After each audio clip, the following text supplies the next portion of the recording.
Graça e paz a todos e todas. Vamos abrir a nossa Bíblia em Atos dos Apóstolos, o seu capítulo 17 e os versículos 16 ao 34. Atos dos Apóstolos, capítulo 17, versículo 16 ao 34.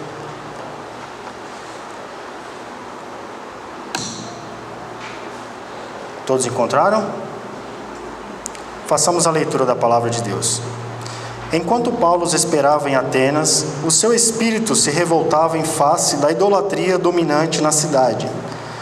Por isso dissertava na sinagoga entre os judeus e os gentios piedosos, também na praça, todos os dias, entre os que se encontravam ali.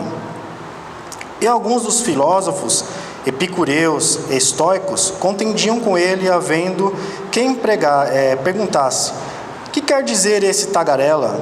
E outros: parece pregador de estranhos deuses, pois pregava Jesus e a ressurreição.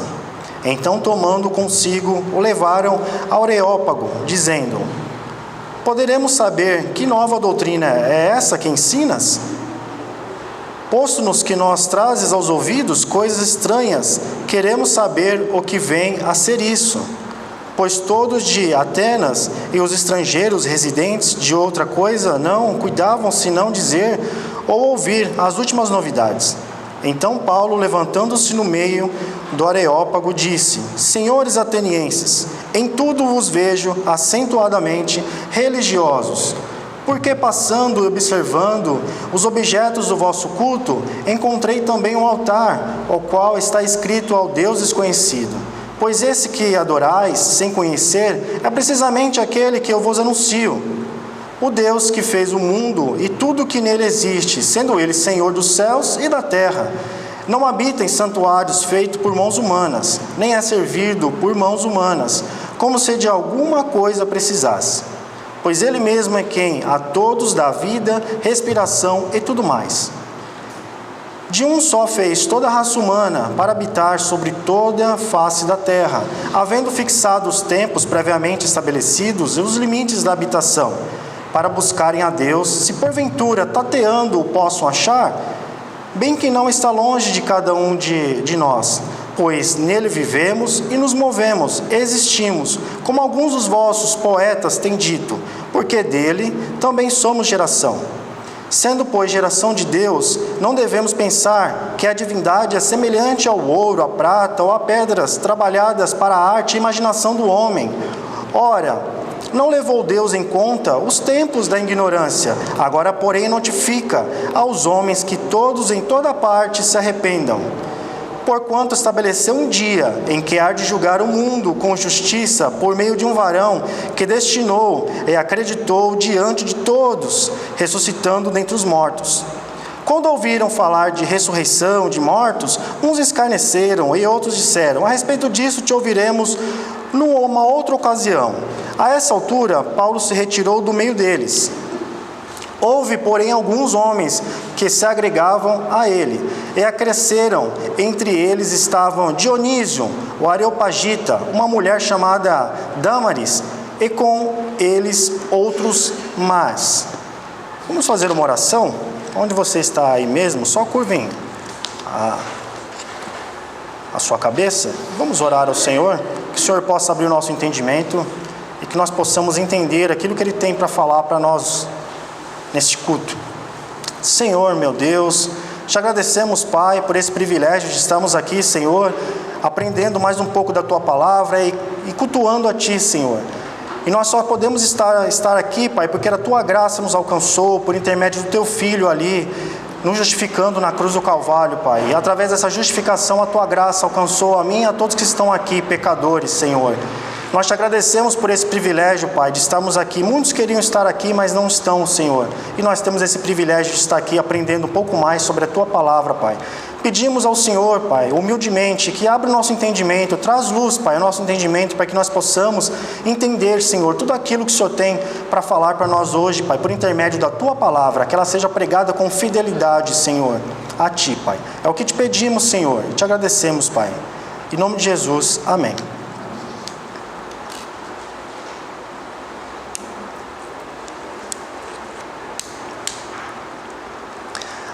A cidade de Atenas era o centro do mundo em termos de educação, filosofia, ciência e política, mas também era voltada para as práticas da prostituição, da idolatria, pois eles tinham mais de 30 mil estátuas dedicadas aos seus deuses.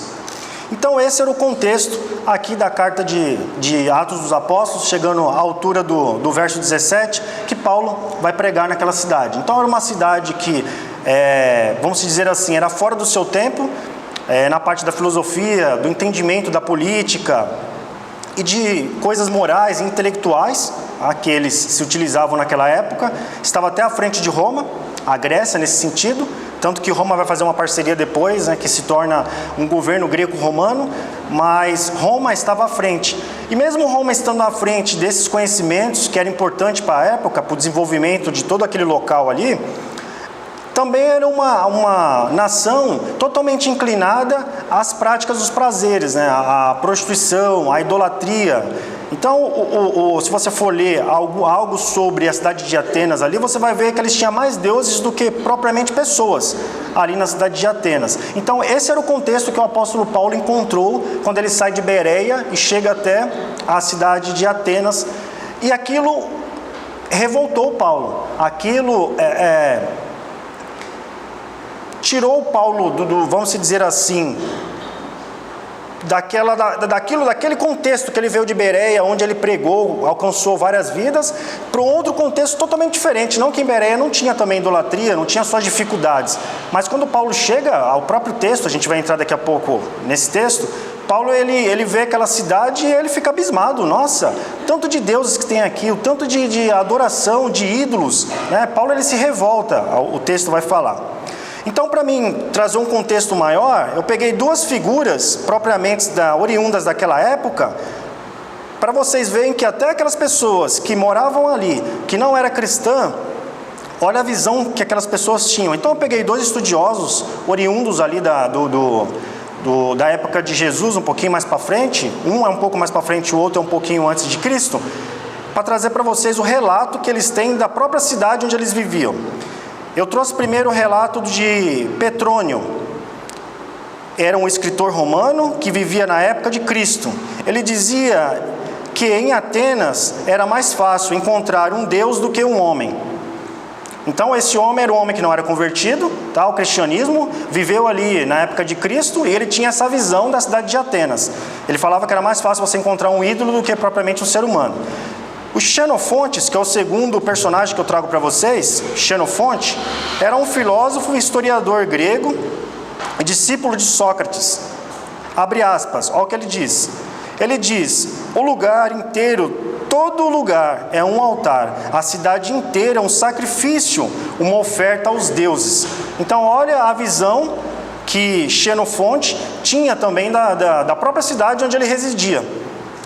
Então vocês notem o contexto que o apóstolo Paulo encontra e por que ali logo no verso 16 a Bíblia ela relata que Paulo se revolta com aquela situação. Paulo ele se abisma com aquela situação ali, ele acha aquilo ali muito além do limite de todos os locais onde ele já tinha passado na parte de idolatria. Atenas tinha ganhado até aquele momento ali, é o que a gente percebe logo no texto ali do capítulo 17 do verso 16. E dentro desse texto que eu trouxe para vocês, nós encontramos 3 lições. E eu vou trabalhar com vocês hoje dentro dessas 3 lições. Tá? A primeira, Paulo não se intimida com aquele cenário de idolatria e prega a palavra para aquela geração. Então Paulo ele chega ali, dentro desse contexto que a gente acabou de citar aqui, e Paulo ele não se intimida. Paulo ele começa a pregar e confrontar aquele povo, trazendo as coisas que vêm do céu. Tudo aquilo que ele tinha aprendido, tudo aquilo que Paulo tinha pregado, Paulo traz para aquele povo ali. Só que a minha abordagem vai ser uma abordagem utilizando a estrutura que o apóstolo Paulo também se utilizou. O apóstolo Paulo ele começa ali no verso 16, ele começa trazendo um cenário geral, como que ele tinha achado a cidade. Então Paulo ele traz um cenário geral, ele traz um cenário de idolatria, então é a introdução do sermão dele. Ele traz um cenário, para quem está lendo, que é um cenário ali idólatra, Então ele já começa mostrando o cenário. Logo em seguida, Paulo ele começa a mostrar para aqueles gentios gregos que o Deus que ele estava apresentando a eles era um Deus que, fazedor de tudo que há no universo, terra, céu, mar, seres humanos, e não só o Deus criador, do criacionismo, um Deus que criou o homem, criou os céus, a terra, o mar, o universo, mas também um Deus que não só criou e deixou a conta do acaso, mas sim um Deus que governa todas essas coisas, com amor e justiça. Então Paulo, primeiro, ele dá nessa introdução, trazendo para a gente ter uma noção do que está acontecendo. Paulo, ele traz para aqueles gentios, numa abordagem mais para os gentios, porque Paulo, quando ele prega para os judeus, ele traz mais uma abordagem de fazer uma ponte entre o Antigo Testamento e o Novo Testamento, porque os judeus conhecem já o Antigo Testamento, então ele traz o Novo Testamento, mostrando a figura de Jesus. Então a abordagem é outra. Paulo aqui, quando ele traz a mensagem para os gentios, ele traz numa ótica da criação. Tudo que vocês estão vendo aqui, tudo que vocês desfrutam, tem um Deus por trás disso, Criador, e um Deus governador, que governa todas essas coisas. Então, no sermão de Paulo, ele apresenta isso. E na aplicação do sermão de Paulo, ele aplica, falando para os atenienses ali, que Deus não levaria o tempo que eles tinham de ignorância. Até então a palavra não tinha chegado até os ouvidos deles. Mas daquele momento em diante, quando Paulo é levado para o Areópago, dali em diante eles iam ser cobrados, porque a palavra chegou aos seus ouvidos. Então Paulo, ele se utiliza de uma estrutura de introdução, ele apresenta quem é o Deus dele, e nessa apresentação ele vai desconstruindo toda uma doutrina ali grega, Zeus e todos os panteões de deuses que eles tinham, e Paulo apresenta para eles o arrependimento, aquilo que levaria eles para um caminho de mudança, de conversão, regeneração. Então essa é a aplicação de Paulo. E é isso que eu quero trabalhar com vocês hoje, dentro dessas três frentes aqui. A primeira é que Paulo não se intimida e prega para uma geração totalmente idólatra. Tá? Para isso, eu vou me utilizar verso a verso. Tá? Nós vamos utilizar verso a verso. Se você fechou sua Bíblia, abra novamente sua Bíblia, porque eu vou trabalhar com vocês verso a verso. Então a gente vai ver verso a verso do 16 até o 34. Então essa é a minha proposta hoje, dentro dessas três divisões. E a primeira é que Paulo prega para uma geração totalmente idólatra. Paulo não se intimida. Então vamos lá.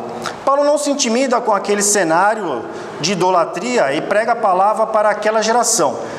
Então Paulo, ele não se intimida, Paulo, ele prega para aquela geração.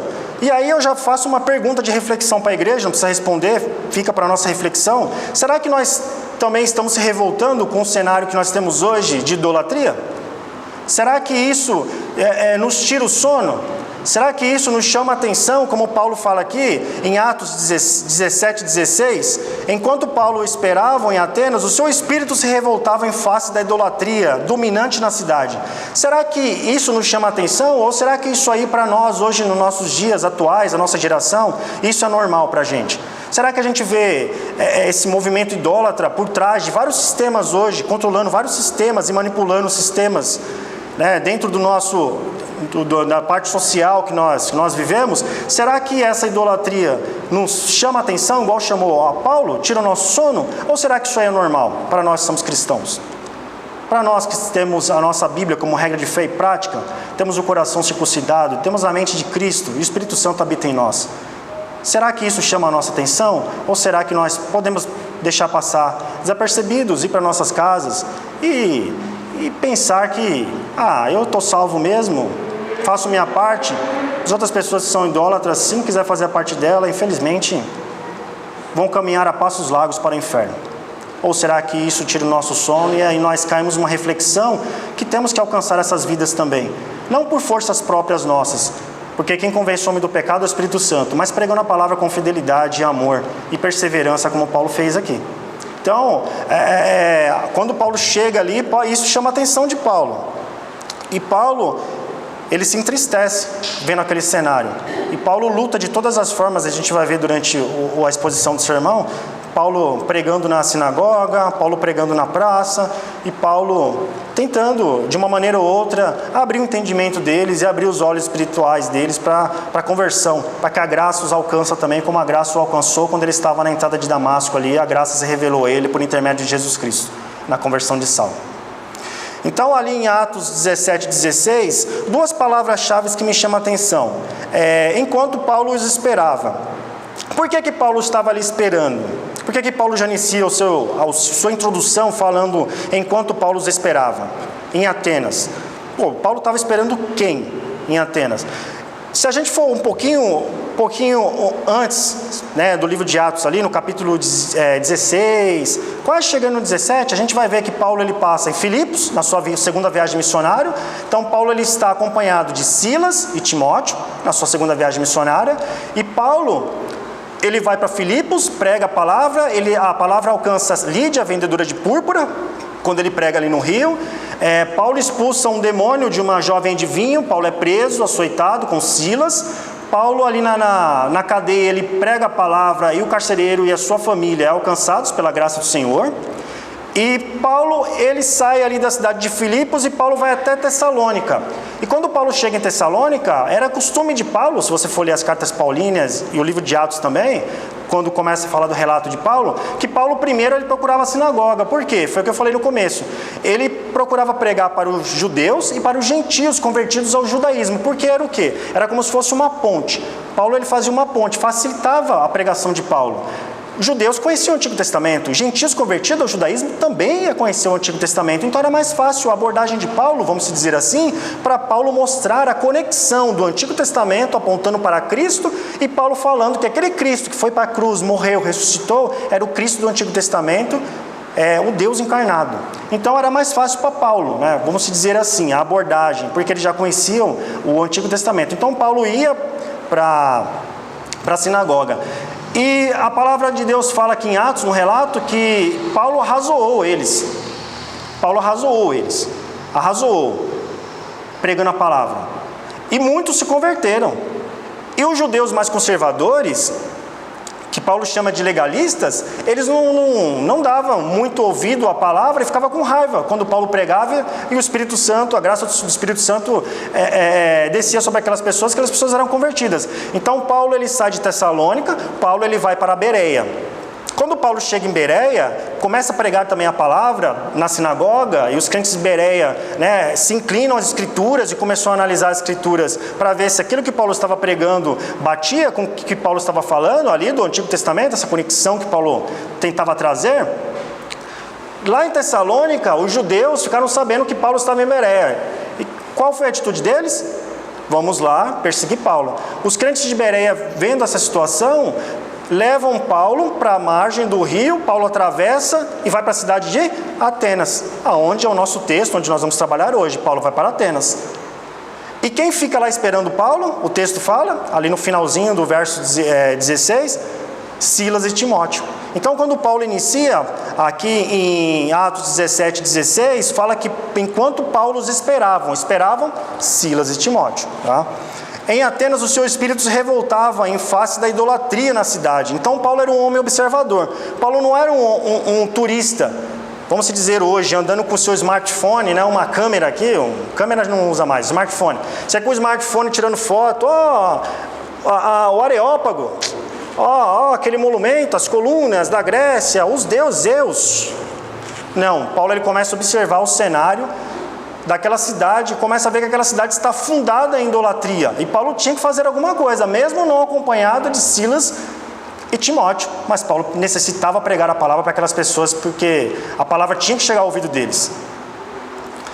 Então Paulo ali ele prega a palavra naquela cidade. E se você for olhar com a sua Bíblia aberta em Atos 17, 17, por isso dissertava na sinagoga entre os judeus, né, porque ele fazia essa ponte. E não só com os judeus na sinagoga, mas Paulo também pregava na praça. Olha aí no verso 17. Por isso dissertava na sinagoga entre os judeus e os gentios piedosos. Também na praça todos os dias. E Paulo pregava na praça todos os dias. Paulo não se intimidava. Paulo pregava todos os dias, entre os que se encontravam ali. E por que o apóstolo Paulo pregava nas praças, né? A praça da cidade de Atenas, onde a mensagem poderia ser pregada de forma mais ampla, para um número maior de pessoas ali. Era o centro comercial, onde as informações corriam com mais facilidade, né? Onde as pessoas se reuniam para ouvir os oradores, né? Quando eles se apresentavam para anunciar as suas ideias. Então a praça ali em Atenas não era como se fosse uma praça igual às nossas de hoje. A praça ali em Atenas era um comércio que tinha, então você tinha um acesso a várias pessoas, Isso era bom para quem gostava de pregar, que você tem um acesso, várias pessoas passando, alguns paravam, davam ouvidos, outros continuavam seu trajeto dentro do comércio, fazendo suas coisas, suas atividades diárias. Mas ali também era um local onde os oradores gregos, filósofos, se encontravam para repartir as ideias junto com o povo, as novidades da época, quais eram as tendências da época, filosófica, política. Então eles dissertavam ali, os oradores. Então isso facilitava a vida do apóstolo Paulo também. Era uma estratégia que Paulo se utilizava. Já em Atos 17, 18, e alguns dos filósofos epicureus e estoicos contendiam com ele, havendo quem perguntasse: que quer dizer esse tagarela? E outros: parece pregador de estranhos deuses, pois pregava Jesus e a ressurreição. Então aqui no verso 18, Paulo ele chega na cidade, Paulo ele vai para a sinagoga, prega para judeus e gentios convertidos ao judaísmo. Paulo prega todos os dias ali na cidade de Atenas, na praça. E Paulo começa a disputar. Paulo começa uma disputa com dois grupos filósofos naquela época. Quem eram esses grupos? Epicureus e os estoicos. Mas quem eram os epicureus e quem eram os estoicos? E o que eles ensinavam? Por que eles estavam confrontando o apóstolo Paulo? E por que Paulo estava desconstruindo a doutrina deles? Os epicureus, eles ensinavam, olha o que eles ensinavam, que a vida é só aqui e agora, não existe amanhã. Então a vida é só aqui e agora, não existe amanhã. Vamos trazer hoje para a nossa geração? Vamos fazer uma aplicação bem rápida aqui para a nossa geração? Hoje nós temos também uma geração que pensa dessa maneira. A vida é uma só, eu vou viver hoje, conforme a minha vontade e meus prazeres. Eu vou morrer mesmo, não vai ter amanhã. Isso é um pensamento que circula hoje no meio dos jovens, no meio de pessoas de meia idade. Pessoas experientes também pensam dessa maneira, que não são convertidas ao cristianismo, que acabam às vezes influenciando pessoas que já conhecem o cristianismo, mas se deixam levar também por essas ideias. Não vai para o culto hoje não, você vai lá para o culto, vai ceiar hoje, vamos para o shopping, vamos viver o agora, você é jovem, fica se doando à igreja. Não é se doando à igreja, é se doando a propagar, se doando a estar dentro do corpo de Cristo, ajudando, não só deixando essa atividade de ajudar dentro do corpo de Cristo para o reverendo ou para o corpo de presbíteros ou os diáconos da igreja, mas sim tendo essa noção que nós fazemos parte do corpo de Cristo. Nós não podemos trocar a vinda aqui na igreja para adorarmos, entregarmos o nosso culto a Cristo para a gente ter os prazeres do mundo. E esse pensamento era o pensamento daquela época, era um pensamento ensinado. E não só isso, eles também ensinavam que não tem eternidade, morreu, acabou, a alma também acaba com a morte. Então eles ensinavam que tinha que viver, vamos dizer assim, viver como se não houvesse amanhã, desfrutando todos os prazeres que o mundo nos oferece, e que morreu, não tem eternidade, morreu, acabou. Morreu, acabou, não tem eternidade. Então não vai ter juízo final, não vai ter ressurreição, não vai ter nada disso. Morreu, acabou. Na mentalidade deles, dos epicureus. A alma também acaba com a morte. Comamos e bebamos, aproveitamos a vida e os seus prazeres. Esse era o ensino que eles ensinavam na praça. E Paulo ensinava totalmente contra esse ensino que eles ensinavam. Paulo confrontava eles, Paulo confrontava suas ideias. Paulo, irmãos e irmãs, era um homem culto. Paulo era um homem da tribo de Benjamim, judeu, mas também ele era um homem que tinha dupla nacionalidade. Paulo também era um homem romano, cidadania romana, um homem de Tarso, um homem conhecedor, um homem que era poliglota, falava vários idiomas. Paulo tinha um conhecimento da cultura, da filosofia. Paulo sabia até onde ele poderia ir. Paulo sabia como iniciar uma conversa com esses filósofos. E Paulo começa a confrontar eles, trazendo o quê? Trazendo o Deus Criador, confrontando o Deus Criador deles, que era quem? Zeus, naquela época. Então Paulo prega a ressurreição e juízo final. Então doía no ouvido dele, dos epicureus. Eles ensinavam que podia viver de qualquer jeito, que morreu, acabou, a alma acabou. Aí Paulo vinha e pregava, não. Vamos ter ressurreição e juízo final. E aquilo ali destruía o argumento dos epicureus. E não só os epicureus, mas também a palavra aqui vai nos trazer os estoicos. Eles ensinavam que a vida está governada por um destino cego, implacável. Você não tem o que fazer. O destino determinou isso para você, você vai crescer, se desenvolver de acordo com o que o destino quer para você. Não adianta você se mudar, você se converter ao cristianismo, não adianta. O seu destino está decretado. O acaso vai te guiar aí. Porque ele é cego, implacável, imutável, ele não muda. Que você não pode mudar o rumo da sua história. Então eles ensinavam que se você nasceu assim, você tinha que morrer assim. O rumo da sua história não ia ser mais mudado, alterado, porque você já nasceu predestinado, vamos dizer assim, o ensino deles ali, com um pouquinho de predestinação, ensinado por um destino cego, implacável, imutável dentro da sua vida. Então é esse ensinamento que eles ensinavam, os estoicos. Mas Paulo, ele ensina diferente. Paulo prega que eles tinham oportunidade de mudança sim, porque Deus não levou em conta os tempos da ignorância. Agora, porém, notifica aos homens que todos em toda parte se arrependam. Então eles tinham sim uma chance de mudar, uma conversão, uma regeneração, e a graça poderia alcançar a eles.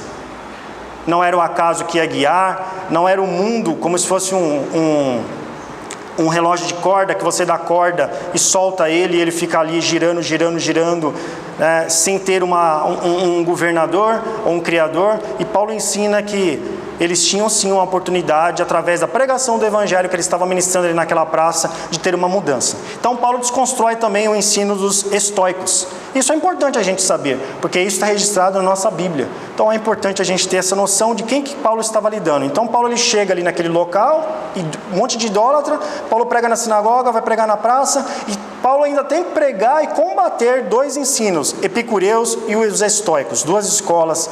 E eles, não achando por bem, a gente vai ver daqui a pouquinho nos versos, leva Paulo para onde? Vão levar Paulo para um lugar, para Paulo trazer as suas ideias. A gente vai ver um pouquinho mais para frente. E a aplicação desse primeiro ponto? Não se deixa intimidar em meio a uma geração idólatra, e prega a palavra com fidelidade.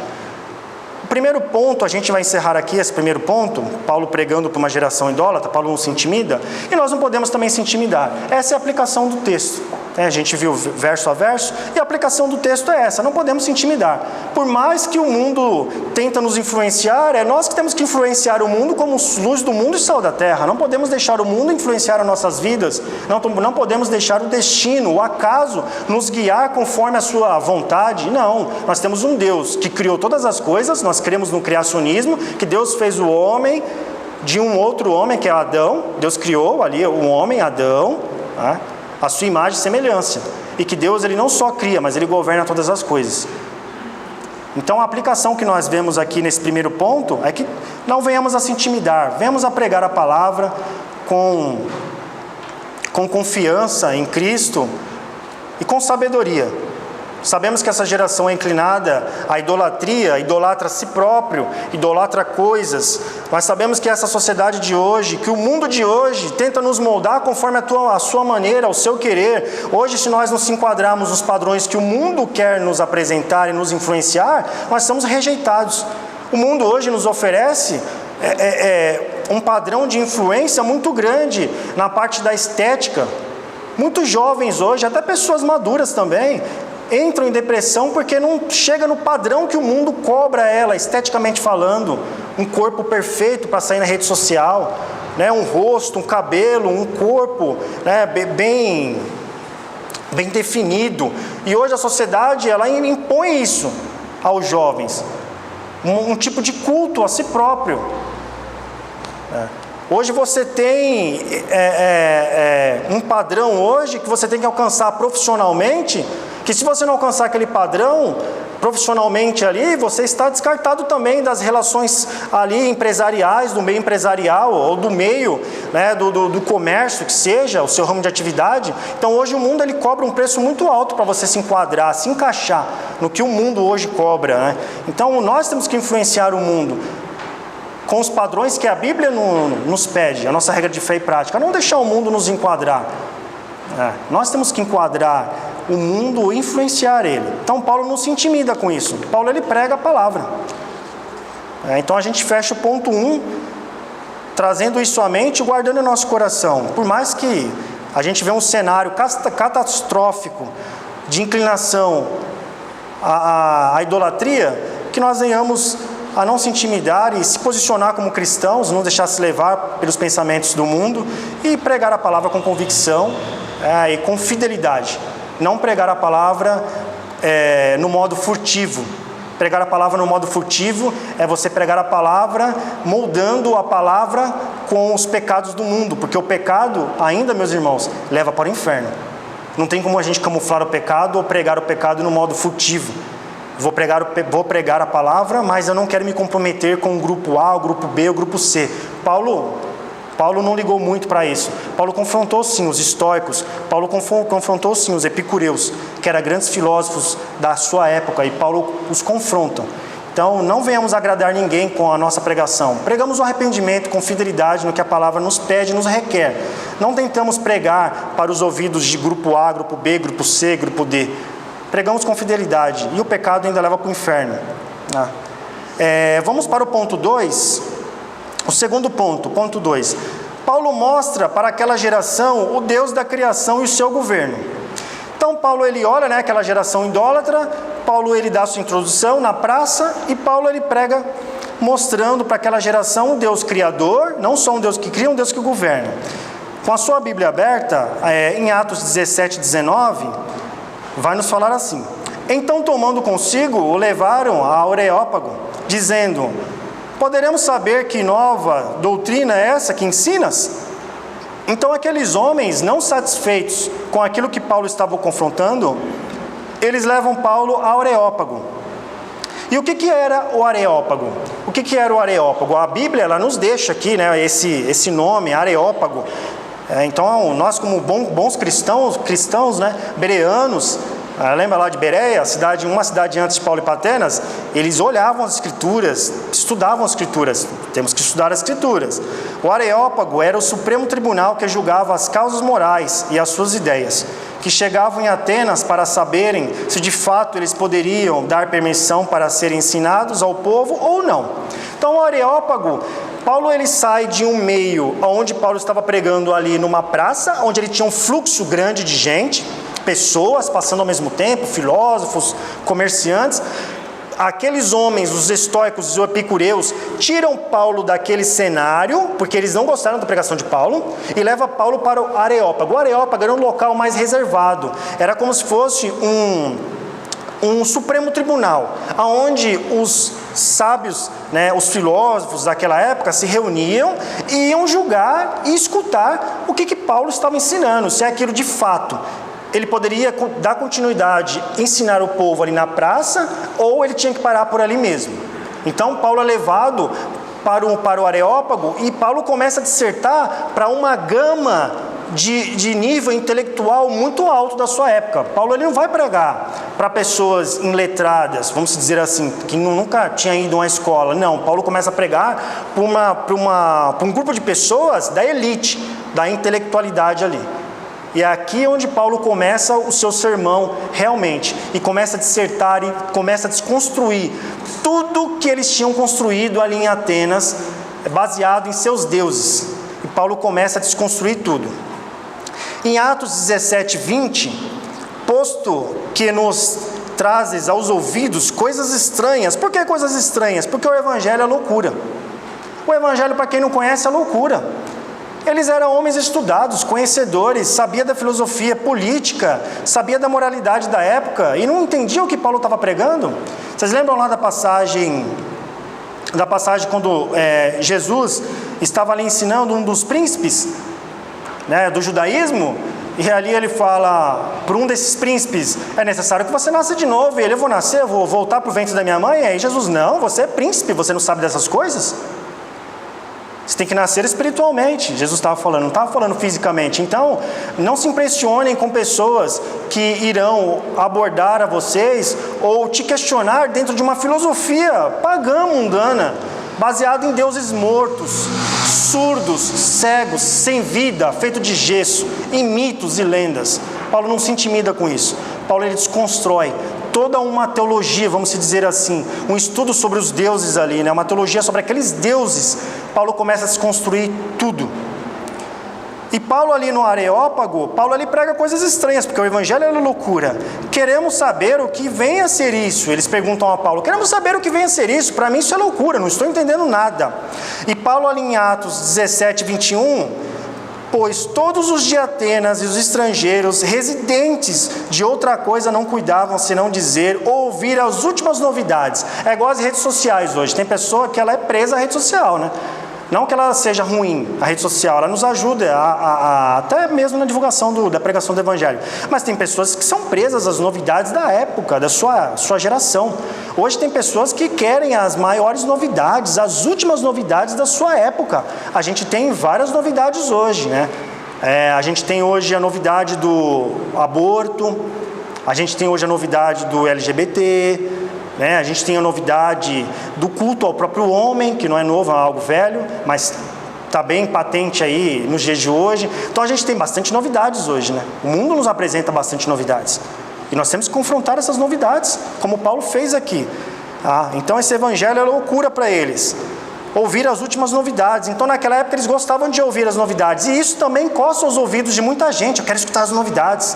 E muitos cristãos, tá? Não se enganem. Muitos cristãos pegam as novidades que escutam de fora e tentam encaixar ela de um jeitinho que só ela consegue encaixar no entendimento dela dentro de um contexto bíblico, tirando o texto fora de contexto, tentando aplicar a sua vida espiritual, sendo que está totalmente fora dos padrões que Cristo nos ensina.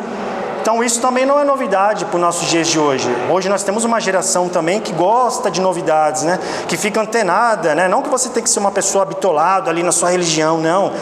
Mas o crente ele precisa ter filtros. O crente ele precisa filtrar aquilo que ele escuta, aquilo que ele vê, aquilo que ele faz, porque nós vamos dar conta daquilo que nós não fazemos. Então o crente ele tem que ter filtro. O crente ele tem que ser inteligente. O crente não pode ser bitolado, mas o crente tem que ter filtro. O apóstolo Paulo tinha muito filtro, porque o apóstolo Paulo, mais para frente aqui, ele vai citar poetas dos próprios gregos, porque ele conhecia, ele estudava, mas ele tinha filtro, ele retinha o que era bom para ele, o que não era bom ele descartava. Nós temos que ser assim, em meio a uma geração que tenta nos influenciar e tirar nós da presença do Senhor. Então, tudo isso que Paulo está passando aqui não é nada novo para os dias de hoje que nós temos dentro desse contexto. Atos 17, 22. Então Paulo levantou-se no meio do Areópago dizendo, e disse, senhores atenienses, com respeito, senhores atenienses, em tudo vos vejo acentuadamente religiosos. Em outras palavras, Paulo quis dizer assim, vejo acentuadamente que vocês são idólatras. Paulo, ele fala ali acentuadamente, ele dá ênfase que vocês são religiosos, porque eles viviam num sistema idólatra de religião, adorando outros deuses. Então Paulo, ele ganha seu público. Paulo, ele não vai, em um momento, pegar um pedaço de pau e sair quebrando os ídolos de gesso, como já foi feito em rede nacional aí por algumas pessoas que se julgam evangélicas. Paulo não pegou um pedaço de madeira e saiu chutando todos os deuses, destruindo todos os templos. Não. Paulo pregou a palavra com inteligência e sabedoria que Deus deu para ele naquele momento. Paulo, ele ganha seu público. Paulo está pregando para a nata intelectual daquela época, no Areópago. Então Paulo, ele fala, em tudo eu vos vejo que são religiosos, em todas as coisas. Então Paulo, ele ganha seu público e ganha a atenção do público. Atos 17, 23 vai falar aqui, porque passando observando os objetos do vosso culto, encontrei também um altar ao qual está escrito Deus desconhecido, pois esse que adorais sem conhecer é precisamente aquele que eu vos anuncio. Então Paulo, ele pega esse gancho, de o Deus desconhecido, porque na cultura lá dos atenienses, dos deuses gregos, eles tinham que fazer altares para todos os deuses, até o Deus que eles não conheciam. Por quê? Porque eles tinham medo. O Deus da cultura grega, os deuses da cultura grega, são deuses vingativos. São deuses que, se ele não ver no entendimento da cultura grega, tá? Se ele não vê um altar para ele destrói aquele povo ali. Por quê? Tinha que ter um altar para ele. Então eles fizeram um altar ao Deus desconhecido. Se por acaso eu não fiz um altar para o Deus A, ou Deus B, ou Deus C, eu tenho um altar ao Deus desconhecido, que ele pode se enquadrar ali, e ele não vai derrubar sua ira sobre mim, nem sobre a sua cidade, que é a cidade ali de Atenas, que é uma deusa também, a deusa Atena. Tá? Então, Paulo ele pega esse gancho, né, do Deus desconhecido e fala que ele estava apresentando aquele Deus conhecido, que eles não conheciam até então. Será que temos observado o que está acontecendo na nossa geração? Porque aqui no começo do texto, Paulo fala que passando e observando os objetos do culto. Será que nós passamos e observamos, igual eu falei no começo? Será que nós estamos atentos às coisas que estão acontecendo no mundo? Ou nós estamos vivendo dentro de uma redoma de santidade e não olhamos o que está acontecendo no mundo? Não damos ênfase para o que está acontecendo no mundo. E precisamos estar atentos ao que está acontecendo no mundo, sim.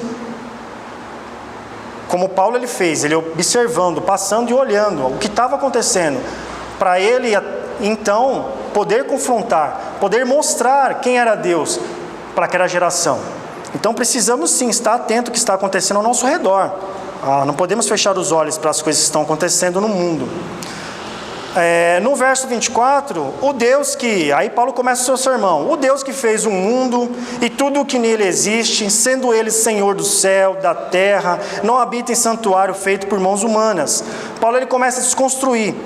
Paulo ele fala que é o Deus que fez o mundo e tudo que nele existe. Então Paulo ele já começa com a abordagem para os gentios. Não é Zeus que fez o mundo. Quem fez o mundo é o Deus que estou apresentando para vocês.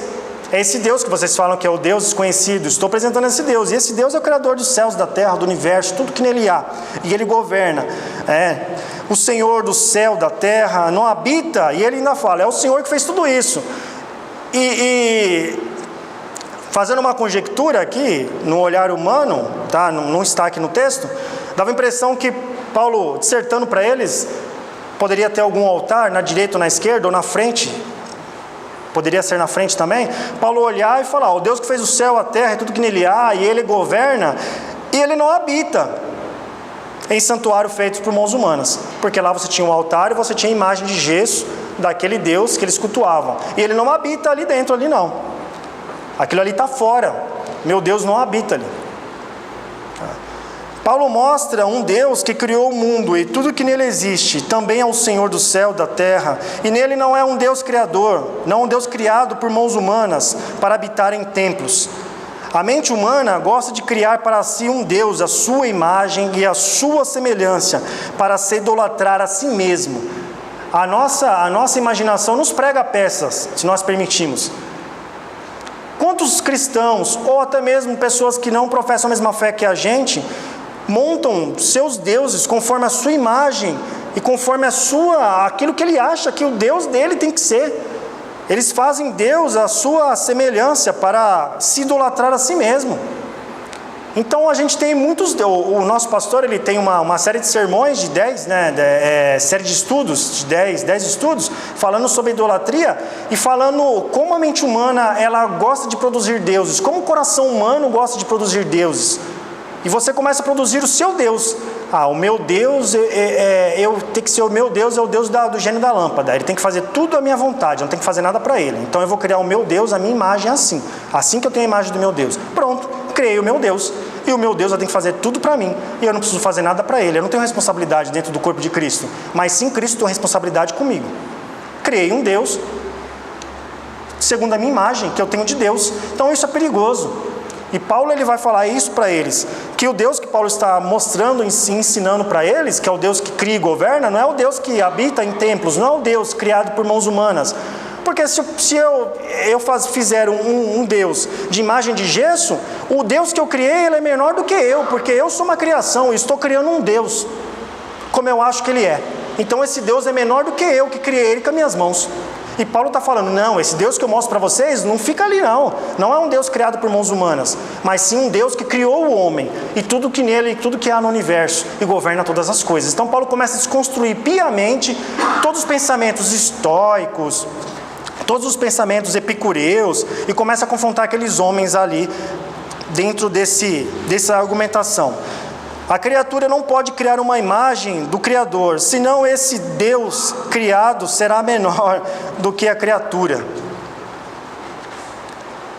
Dando prosseguimento, em Atos 17, 25, nem é servido por mãos humanas, como se de alguma coisa precisasse, pois Ele mesmo é a quem a todos dá vida, respiração e tudo mais. Então é o Deus que dá respiração, o Deus que governa, é o Deus que Ele dá a vida e a respiração. Não é um Deus que é servido por mãos humanas, né?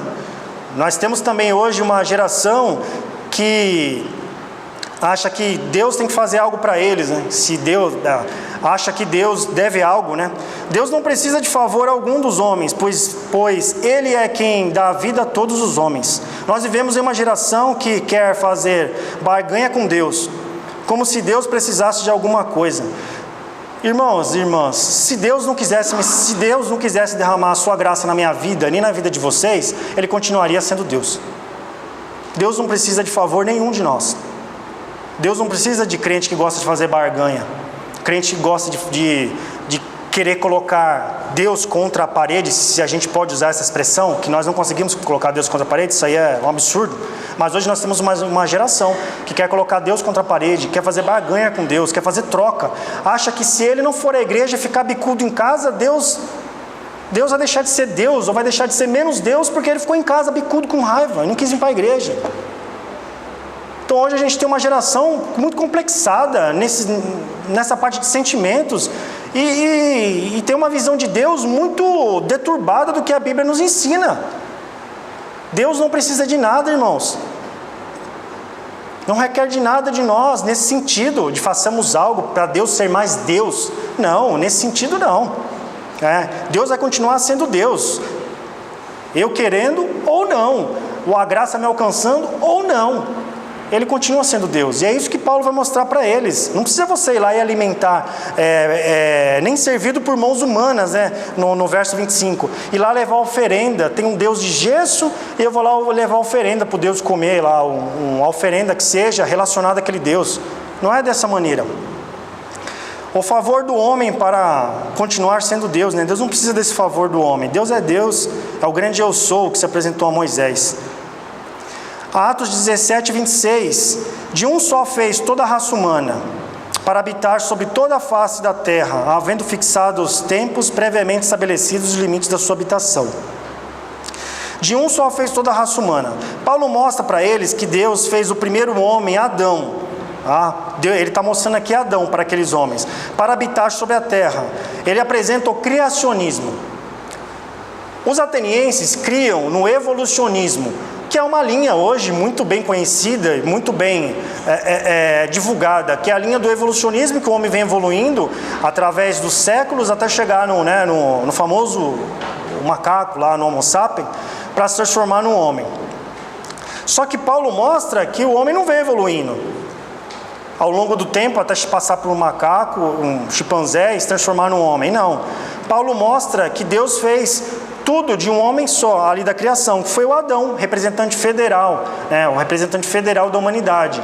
Paulo apresenta para eles Adão, e fala que dali em diante, daquele momento, todos os homens foram oriundos ali de Adão, aquela geração pós-adâmica. Então todos os homens veio dali. Então Paulo apresenta o criacionismo bíblico, o Deus que cria todas as coisas e o homem também. Então ele vai desconstruindo, principalmente os ensinos que eles tinham de Zeus ali, naquela época. Pois eles acreditavam na evolução do homem, mas a Bíblia nos mostra que o homem está em declínio após o pecado, e somente Cristo, através da sua graça, pode nos libertar do homem em declínio por conta do pecado. Então hoje nós temos uma geração que fala, o homem está em evolução. O homem não está em evolução, o homem está no seu total declínio. O homem foi criado ali na representação de Adão sem pecado. Depois que o homem peca e é expulso do Éden, precisou vir que foi Jesus Cristo, ali em Gênesis 3,15, o proto-evangelho. Precisou vir Jesus Cristo para levar sobre ele e nos justificar todos os nossos pecados. Então o homem está totalmente no seu declínio. O homem não está na sua evolução como o mundo nos oferece hoje. O homem não está evoluindo. Se o homem estivesse evoluindo, o homem não tinha pecado no jardim do Éden. Então o homem está no seu declínio, sendo guiado pelo seu coração, pelas suas próprias vontades, pelos seus desejos, um homem desenfreado, idólatra, uma geração impiedosa com o próximo.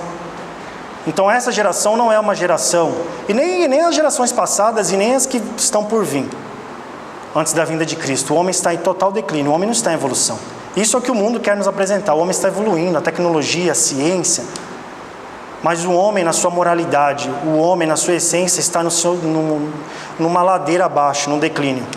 Porque o homem é pecador. E cada dia que passa, ele se transforma mais ainda, ele se aprofunda mais no seu pecado.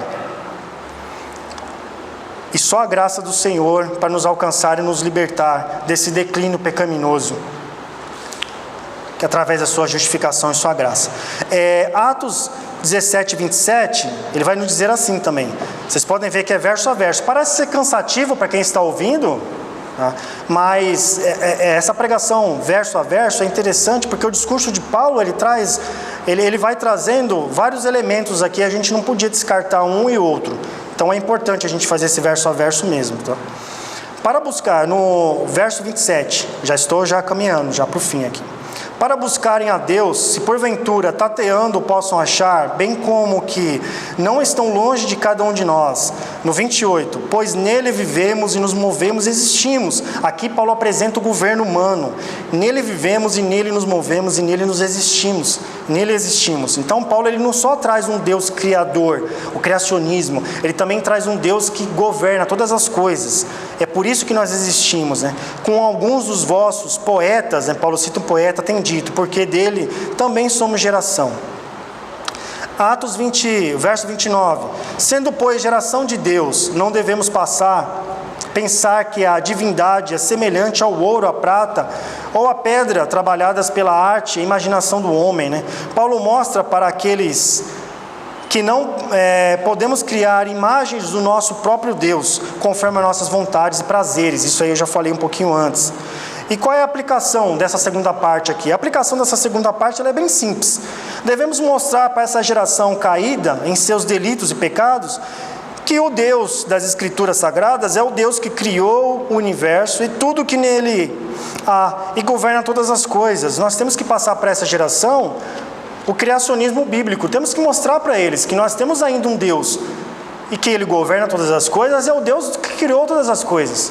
Não podemos negociar com isso. Não podemos negociar a criação do universo com o evolucionismo, né, e o desenvolvimento do homem, e não podemos negociar com o governo humano, o governo de Deus, sobre o homem e sobre tudo que há no universo também. Não temos como negociar, e Paulo não negocia. Paulo, ele prega confrontando aquele sistema idólatra, e é o que a gente tem que fazer hoje. A gente não podemos ser um crente água com açúcar.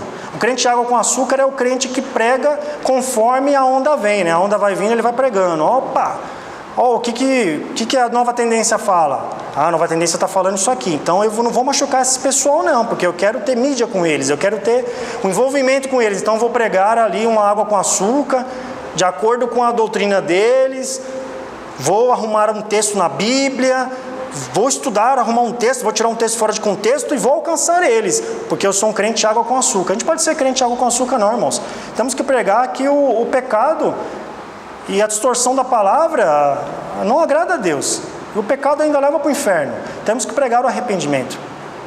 Temos que pregar o arrependimento, porque através do arrependimento que a pessoa, e através da graça, a pessoa consegue a regeneração.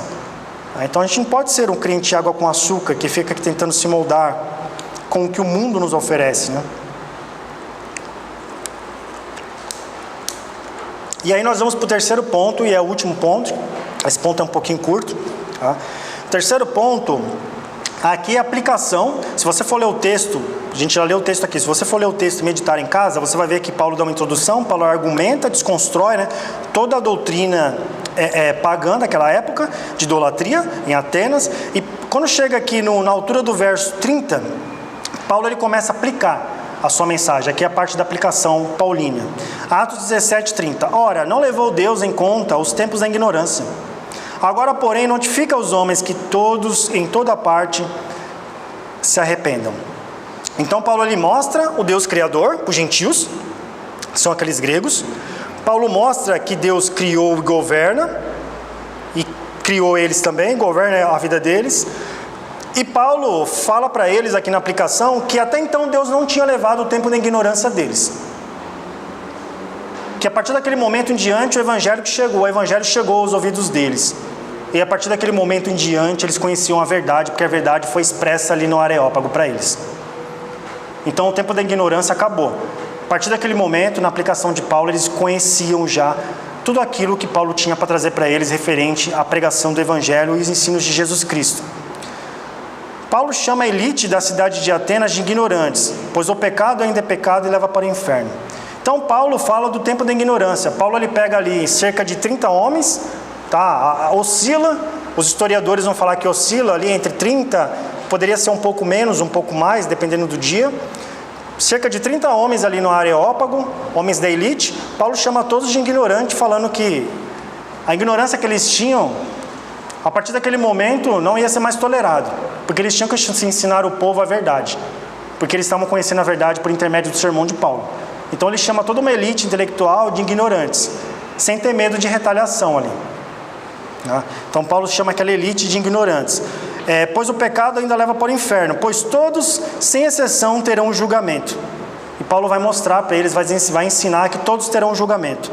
Hoje no meio evangélico temos um monte de crentes, que eu acabei de falar, água com açúcar, pois nas suas pregações não querem se comprometer com ninguém, e assim tentam camuflar o pecado, mas esquecem do dia do juízo final, onde os verdadeiros crentes irão desfrutar da vida eterna em Cristo. Cristo irá nos cobrar o que fazemos, o que pensamos e o que não fazemos. Não só nós que estamos no corpo de Cristo e professamos a mesma fé, mas as pessoas também que não professam a mesma fé, todos irão passar pelo mesmo juízo de Deus. E Paulo está mostrando para eles que o tempo da ignorância acabou.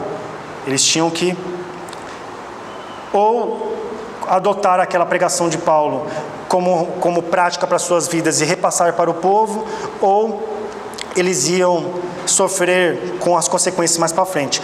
Atos 17:31, ele vai nos falar assim: portanto estabeleceu um dia em que há de julgar o mundo com justiça. Paulo mostra para eles a justiça de Deus.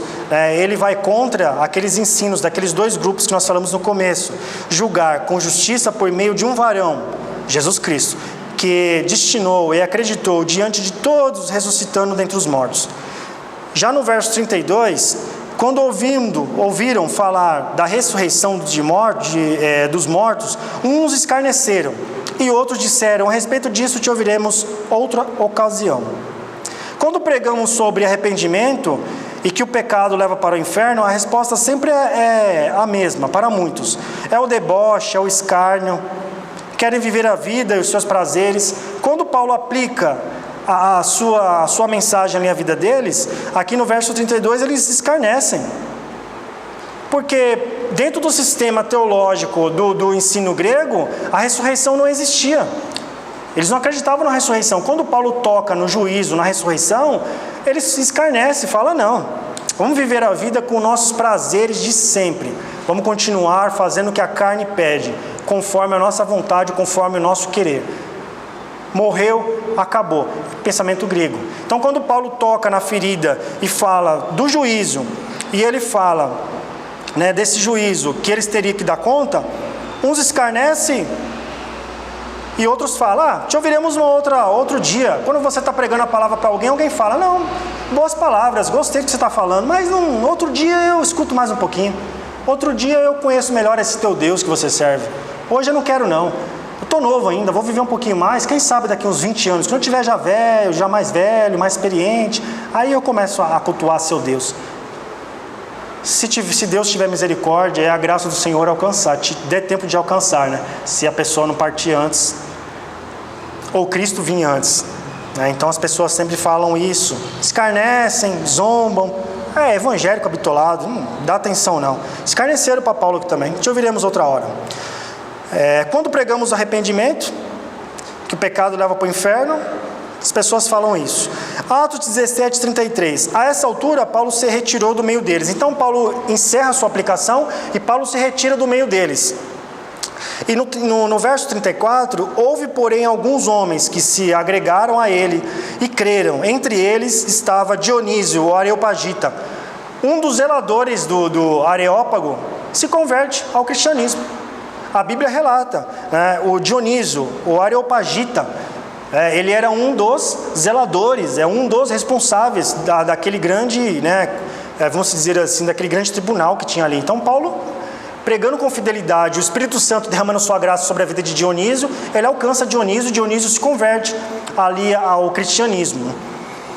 E não só ele, mas uma mulher chamada Dâmaris, né?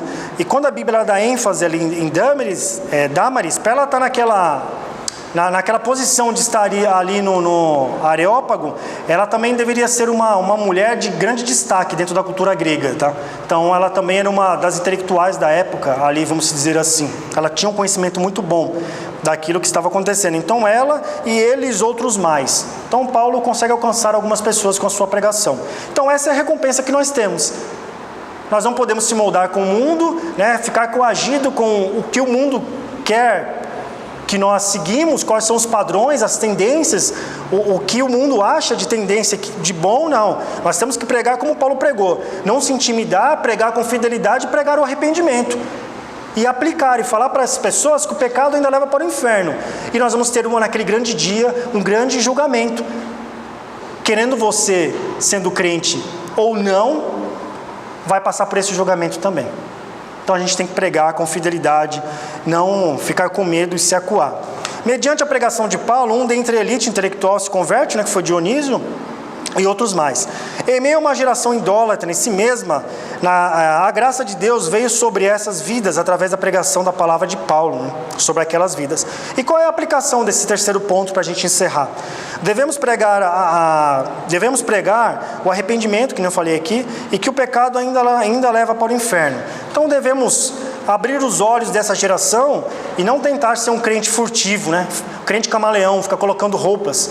Hoje eu estou nesse meio aqui, eu vou colocar uma roupagem diferente e vou pregar diferentemente, distorcendo os textos da Bíblia. Não posso fazer isso, eu tenho que pregar com fidelidade. Então nós temos que ter essa marca no nosso coração e no nosso entendimento. Preciso pregar a palavra com fidelidade. Os efeitos dessa palavra na vida dessas pessoas, quem faz é o Espírito Santo, porque Ele convence o homem do pecado, não somos nós. Considerações finais, nós encerramos. Por isso, meus irmãos, não podemos parar de pregar a palavra de Deus. Pregar o arrependimento e mostrar que o pecado ainda leva as pessoas para o inferno e que todos nós iremos dar conta de tudo que fazemos, pensamos e que também deixamos de fazer no dia do juízo estabelecido por Cristo Jesus para toda a humanidade querendo ou não. Todos passaremos por esse processo do grande dia com Cristo, dia do juízo final. Amém, meus irmãos? Desde já agradeço a oportunidade, nosso pastor Ricardo, que está de férias, os nossos presbíteros, diáconos e a confiança da igreja por proporcionar essa mensagem. Para mim é sempre um grande prazer estar aqui pregando a palavra do Senhor.